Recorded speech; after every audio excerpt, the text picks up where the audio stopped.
Teknaf to Tetulia running journey আজকে হচ্ছে 18তম দিন সম্পূর্ণ হলো। আমরা হচ্ছে এখন বাংলা বান্দা 0 পয়েন্টে অবস্থান করছি।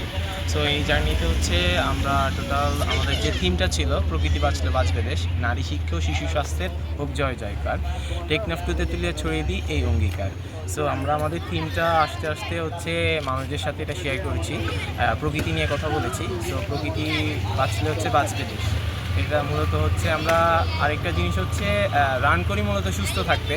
সো এই জিনিসটাও সবার সাথে শেয়ার করছি, কীভাবে রান করতে হবে, কতটুকু রান করলে হচ্ছে শরীরে ফিটনেস থাকবে, দৈনিক কতটুকু আমরা সুস্থ থাকার জন্য রান করব।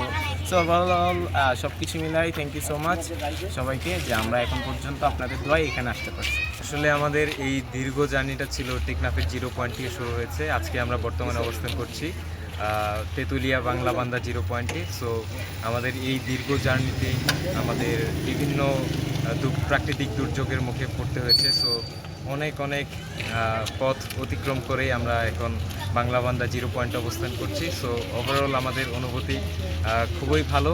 আর আমাদের এই জার্নিটাই ছিল মূলত এখানে আসার জন্য। সো এটার জন্যই যত কষ্ট করা।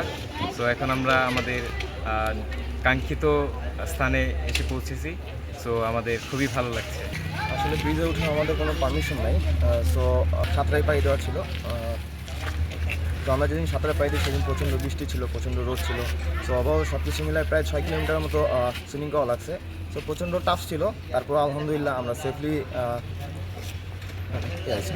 সুইমিংটা কমপ্লিট করতে পারছি।